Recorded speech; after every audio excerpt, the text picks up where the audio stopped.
সুপ্রিয় শিক্ষার্থী বন্ধুরা, আমরা আজকে বাংলা প্রথম পত্রে কুলি মজুর কবিতা থেকে আলোচনা করব। কুলি মজুর কবিতাটি লিখেছেন আমাদের জাতীয় কবি কাজী নজরুল ইসলাম। তো শুরুতে আমরা কাজী নজরুল ইসলাম সম্পর্কে প্রাথমিক যে আলোচনা আছে সেটুকু একটু জানবো। যে কাজী নজরুল ইসলাম জন্মগ্রহণ করেন 1899 সালে এবং মৃত্যুবরণ করেন 1973 সালে। কাজী নজরুল ইসলাম জন্মগ্রহণ করেন কোথায়? পশ্চিমবঙ্গের আসানসোল মহকুমার অন্তর্গত চুরুলিয়া গ্রামে। তো আমরা এবার কবিতা পাঠ করব।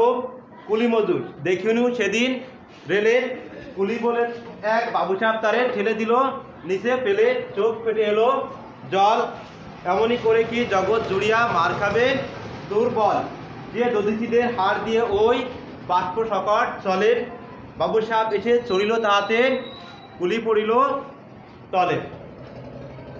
দেখিনু সেদিন রেলের কবি তার চলার পথে বাস্তব জীবনের অভিজ্ঞতা বর্ণনা করে বলতেছে যে সেদিন আমি যখন রেল স্টেশনে যাই, রেলে ওঠার জন্য প্রস্তুত দিচ্ছি, তখন দেখি রেলে এসে কি হলো, কুলি বলে এক বাবুসাহেব তারে ঠেলে দিল নিচে ফেলে, চোখ ফেটে এলো জল। কোনো একটা রেলগাড়িতে একজন কুলি উঠেছে, ওঠার পরে সেখানে যে বগিতে কুলি উঠেছে ওই বগিতে আর একজন বাবুসাহেব অর্থাৎ হিন্দু সম্প্রদায়ের একজন সম্ভ্রান্ত ব্যক্তি সে এসে ওই রেলগাড়িতে উঠেছে। ওঠার পরে সে বলতেছে কি যে দেখে যে একজন কুলি সেখানে আছে, সে ওই কুলিকে বলছে যে তুমি কি করো, এইখান থেকে আমার এই বগি থেকে নিচে নেমে যাও, অন্য কোনো কামরায় তুমি যে ওঠো,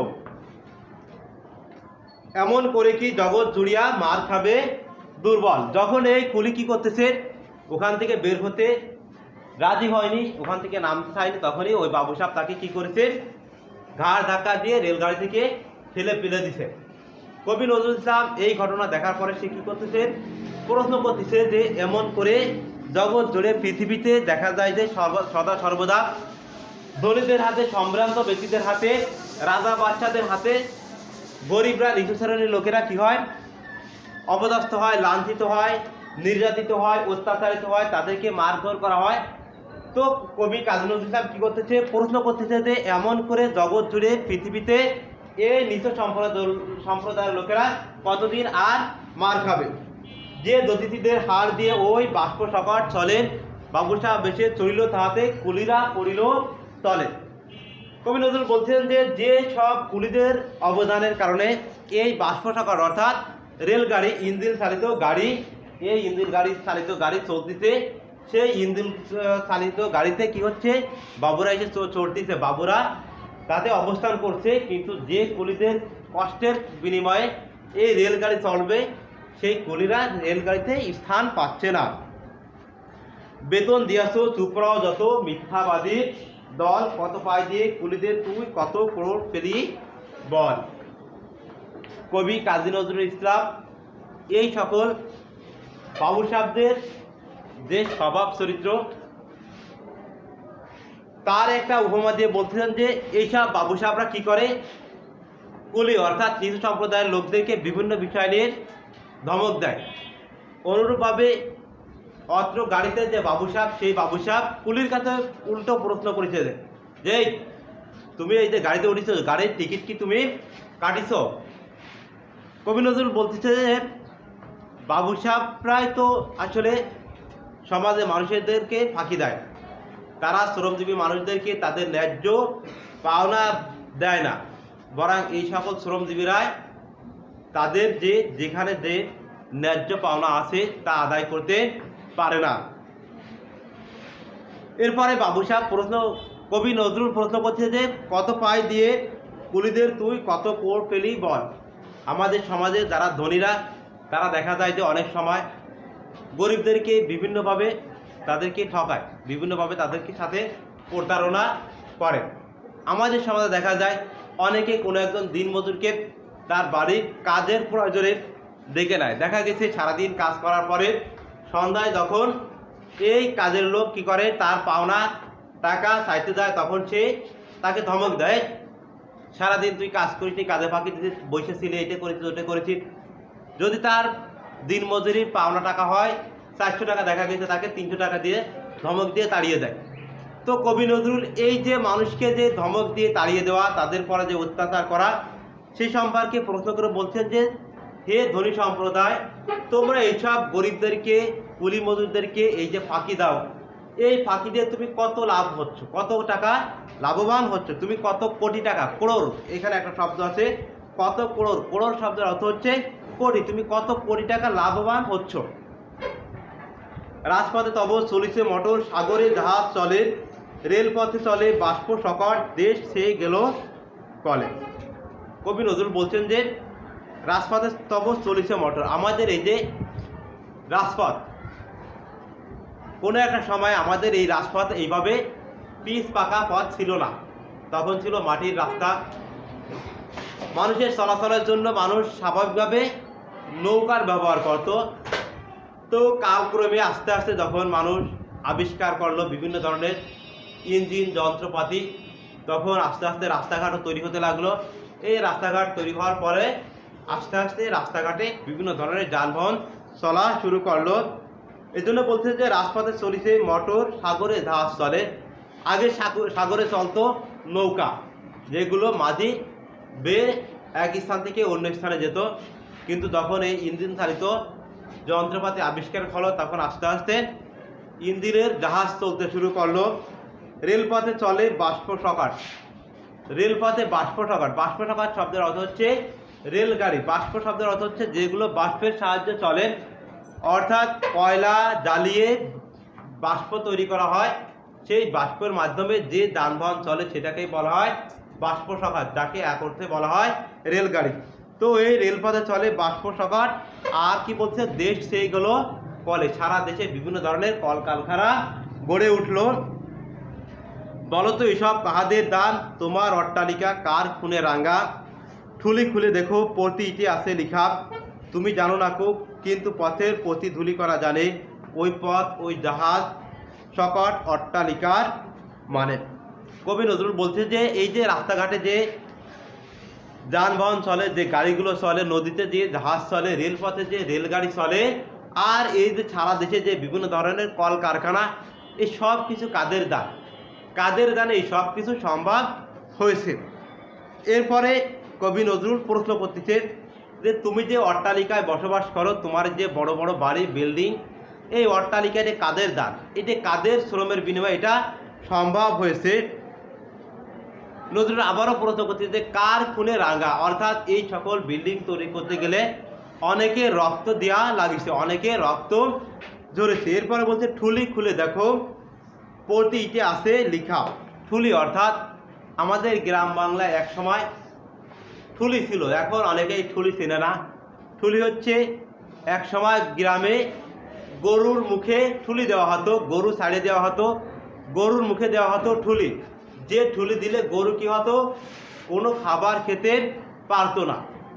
এই ঠুলি কবি নজরুল রূপক অর্থে ব্যবহার করেছেন যে ঠুলি খুলে দেখো, অর্থাৎ তোমাদের যে চোখ আছে, চোখের উপর ঠুলি পরায় দেওয়া হয়েছে, যার কারণে তোমরা কি করতেছো, তোমরা এখন আর দেখতে পাচ্ছ না। এই জন্য কবি নজরুল বলেছে কি ঠুলি খুলে দেখো, অর্থাৎ তোমার চোখের উপর যে পর্দা পড়ে আছে, আভিজাত্যের যে পর্দা পড়ে আছে, এই পর্দা তুমি খুলে দেখো প্রতি ইটে আছে লেখা। তোমার চোখের পর্দার উপর যে আভিজাত্যের পর্দা পড়ে আছে, এই পর্দা খুলে দেখো যে প্রতিটা ইটেই লেখা আছে যে এখানে প্রত্যেকটা ক্ষেত্রে কুলি মজুরদের অবদান, অর্থাৎ প্রতিটা ইট তৈরি করতে গেলে কুলি মজুর লেগেছে, সিমেন্ট তৈরি করতে গেলে কুলি মজুর লেগেছে, এই যে বালু দিয়ে বিল্ডিং তৈরি করা, এই বালু উত্তোলন করতে গেলে কুলি মজুর লেগেছে, বালু বহন করতে গেলে কুলি মজুর লেগেছে, বিল্ডিং প্রস্তুত করতে গেলে কুলি মজুর লেগেছে, অর্থাৎ মানুষের চলার পথে প্রতিটা ক্ষেত্রেই এই কুলি মজুরের প্রয়োজন হয়েছে। তুমি জানো না কেউ কিন্তু পথের প্রতি ধূলিকণা জানে। এরপরে কবি নজরুল বলছে যে তুমি প্রকৃত অর্থে আসলে তুমি জানো না, কিন্তু রাস্তাঘাটের যে ধূলিকণা আছে, প্রতিটা ধূলিকণাও জানে যে এই সব কিছু কাদের দান, কাদের অবদানে এই সব কিছু সম্ভব হয়েছে, কাদের অবদানে আজকের আমাদের এই সভ্যতা গড়ে উঠেছে। ওই পথ ওই জাহাজ সকট অট্টালিকার মানে। ওই যে পথ, এই যে পথ তৈরি হয়েছে, এই পথ কাদের দ্বারা তৈরি হয়েছে, অবশ্যই এই পথ তৈরি হয়েছে কুলি মজুর শ্রমজীবীদের অবদানে। ওই যে জাহাজ চলতেছে, সাগরে এই জাহাজ চলতে গেলেও সেখানেও কুলি মজুরদের অবদান রয়েছে। তারপরে সকাট অর্থাৎ যে রেলগাড়ি, এই রেলগাড়ি প্রস্তুত করতে, কয়লা উত্তোলন করতে, সর্বোপরি রেলগাড়ি চালাতে গেলেও কুলি মজুরদের প্রয়োজন হয়। এরপর সর্বশেষ আসছে যে অট্টালিকা, অর্থাৎ আমাদের এই সভ্যভাবে চলতে গেলে আমাদের যা কিছু প্রয়োজন সকল ক্ষেত্রে কোনো না কোনোভাবে কুলি মজুর শ্রমজীবী মানুষের অবদান রয়েছে। আসিতেছে শুভ দিন, দিনে দিনে বহু বাড়ি আছে, দেনা শুধিতে হইবে ঋণ। কবি কাজী নজরুল ইসলাম আমাদের সম্ভ্রান্ত যে লোক আছে, বাবু সাহেব আছে, ধনী যারা আছে, তাদেরকে উদ্দেশ্য করে বলছে, তোমরা যে কুলি মজুরদের শ্রমজীবী মানুষদেরকে এই যে দিনে দিনে যে ঠকায় আসছো, তাদের যে ন্যায্য পাওনা পরিশোধ না করে তাদেরকে ঠকাইছো, এগুলো আস্তে আস্তে তোমাদের কি করতে হবে, শোধ করতে হবে। একদিন শুভ দিন আসছে, যেই দিন এই শ্রমজীবী মানুষেরা তোমাদের বিরুদ্ধে রুখে দাঁড়াবে এবং তাদের ন্যায্য পাওনা তোমাদের কাছ থেকে অবশ্যই তারা আদায় করে নেবে। হাতুড়ি শাবল গাইতি চালায় ভাঙ্গিল যারা পাহাড়, পাহাড় কাটাছে পথের দুপাশে পড়িয়া যাদের হাড়। তোমারে সেবিতে হইল যারা মজুর মুটে ও কুলি, তোমারে বইতে যারা পবিত্র অঙ্গে লাগালো ধরি। কবি নজরুল বলছে যে কাদের ঋণ তোমাদের শোধ করতে হবে, ঋণ শোধ করতে হবে ওই সকল লোকদের। হাতুড়ি শাবল গাইতি চালায় ভাঙ্গিল যাহারা পাহাড়। হাতুড়ি অর্থাৎ হাতুড় ব্যবহার করলো। গাইতি, গাইতি হচ্ছে এক ধরনের অস্ত্র যেটা আমাদের দেশে কোড়ালের মতো, কিন্তু কোড়ালের তো একদিকে মুখ আর গাইতির হচ্ছে দুই দিকে মুখ। এটা দেখা যায় অনেক সময় পিচের রাস্তা খনন করার জন্য যে অস্ত্র ব্যবহার করা হয় কোড়ালের মতো করে, এই অস্ত্রটাকে বলা হয় গাইতি। এরপরে শাবল, শাবল আসলে আমাদের গ্রাম বাংলায় শাবল শব্দটাকে শাবল শব্দ হিসেবে ব্যবহার করা হয়।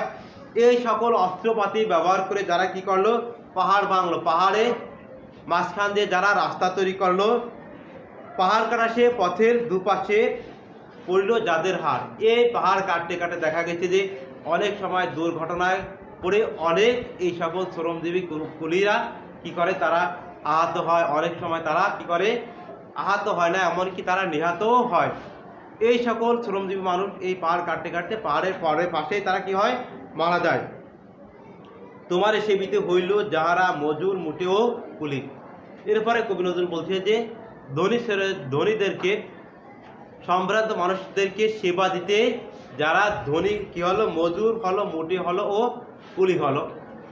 প্রিয় শিক্ষার্থীরা, দেখবা যে আমরা এই যে সুন্দরভাবে জীবনযাপন করি, আমাদের আসলে বিভিন্ন মানুষ বিভিন্নভাবে সেবা দেয়। আমাদের যদি কি হয়, পায়ের জুতোটা নষ্ট হয়ে যায়, আমরা চলে যাই কোথায়, একজন মুচির কাছে। মুচি যদি আমাদের এই জুতোটা সেলাই না করে দেয়, তাহলে দেখা গেছে আমাদের এই জুতোটা আমাদের নিজেদেরই সেলাই করা প্রয়োজন। তো দেখা গেছে আমাদেরকে এই যে সেবাটা, এই সেবাটা আমাদের মুচিরা দিচ্ছে। এরপরে কুলি, আমরা যদি এক স্থান থেকে অন্য স্থানে যাই এবং আমাদের হাতে কোনো ভারী জিনিস থাকে, তো দেখা গেছে আমরা নিজেরা এই ভারী জিনিসটা বহন করতে পারি না, তখন এই কুলিরা আমাদের কি করে, এই ভারী জিনিসটা বহন করে। তো এই সকল কুলি মজুর। এরপরে আমাদের গৃহস্থলীর অনেক কাজ কাম আছে যেগুলো আমরা নিজেরা করতে পারি না। দেখা গেছে আমরা সামান্য কিছু টাকার বিনিময়ে কাজের লোক বিনিয়োগ করি এবং সেই কাজের লোকরা আমাদের সেই কাজটাকে আমাদের জন্য সহজ করে দেয়, আমাদের কাজটাকে করে দিয়ে আমাদের জীবনটাকে কি করে, আরামে ভরে দেয়। তো এই সকল লোক যারা আমাদের সেবা দেওয়ার জন্য নিজেরা কি হয়েছে, কুলি হয়েছে, মুটে হয়েছে, তারপরে মুসি হয়েছে। এবার হচ্ছে তোমারে বহিতে যারা পবিত্র অঙ্গে লাগালো ধুলি। এক সময় আমাদের দেশের কি ছিল, ধনী সম্প্রদায়ের লোকেরা এক স্থান থেকে আরেক স্থানে যাওয়ার জন্য পালকি ব্যবহার করত। এখন তো আর এই পালকির প্রচলন নাই, এমনকি পালকি অনেকে আমরা চিনিও না। এই পালকিতে করে ধনীদেরকে, যাদেরকে বলা হতো জমিদার, জমিদার ভূস্বামী, তারা কি করতো, তাদের পালকি থাকতো, পালকি বহন করার জন্য 4 জন লোক থাকতো পেয়াদা। এরা কি করতো, ওই বাবু সাহেবকে পালকিতে করে ঘাড়ে করে নিয়ে নিয়ে এক স্থান থেকে অন্য স্থানে বহন করে নিয়ে যেত। কবি নজরুল সেই কথাও বলছেন যে তোমারে বহিতে যারা পবিত্র অঙ্গে লাগালো ধুলি, তোমার গাড়ি বহন করে নিয়ে যাওয়ার জন্য যারা তাদের নিজেদের শরীরে কি করলো, ধুলি লাগালো, তারাই মানুষ, তারাই দেবতা, গাহি তাদেরই গান। কবি নজরুল সর্বশেষ বলছে যে আসলে আমাদের সমাজে যারা এই নিচু সম্প্রদায়ের লোক, তারাই সত্যিকার অর্থে প্রকৃত মানুষ, তারা সত্যিকার মানুষ। তাদের জন্য আমরা কি করি, তাদের জয়গান গাই। তাদেরই ব্যতীত বক্ষে পা ফেলে আসে নব উত্থান। আমাদের এই যে সমাজে, রাষ্ট্রে যে নতুন বিপ্লব আসে, এই নতুন বিপ্লবে দেখা যায় যে ধনী সম্প্রদায়ের লোকদের অবদান কম থাকে, গরিব সম্প্রদায়ের লোকেরাই তারা তাদের বুকে তাজা রক্ত ঢেলে দিয়েই এই নব উত্থানের সূচনা করে। তো আজকের এই কবিতা খুব সুন্দর একটা কবিতা, যদিও আমাদের এই ক্লাসে কবিতাটাকে কী করা হয়েছে, সংক্ষেপিত করা হয়েছে। এই কবিতাটা আরও একটু দীর্ঘ আছে, নজরুল ইসলামের যে মূল কবিতা সেখানে এই কবিতাটি আরও একটু বড় আছে। এই কবিতায় কবি নজরুল ইসলাম মূলত আমাদের সমাজে যারা নিঃস্ব বা গরিব তাদের যে সমাজে প্রকৃতপক্ষে তাদের অবদানই বেশি এবং তাদের যে সসম্মানে সমাজে বসবাস করার একটা অধিকার রয়েছে এবং তাদের যে ন্যায্য অধিকার, সেই ন্যায্য অধিকার আমরা যারা ধনী আছি এই ধনীরা ন্যায্য অধিকার আদায় করব। তাদের যে প্রাপ্যটা আছে সেই প্রাপ্যটা তাদেরকে আমরা বুঝে দেব। কবি নজরুল আসলে সেই কথাই এই কবিতায় আমাদের বুঝিয়েছেন। তো আমরা এই কবিতাটা সুন্দর করে পড়ব। এই কবিতায় কিছু শব্দ অর্থ আছে, শব্দ অর্থগুলো আমরা জানব। কবিতায় একটা পাঠ পরিচিতি আছে, পাঠ পরিচিতিটা আমরা পড়ব এবং সর্বশেষ যে মূল গুরুত্বপূর্ণ বিষয় সেটা হচ্ছে কবি পরিচিতি। কবি পরিচিতিটা আমরা সুন্দর করে পড়ব।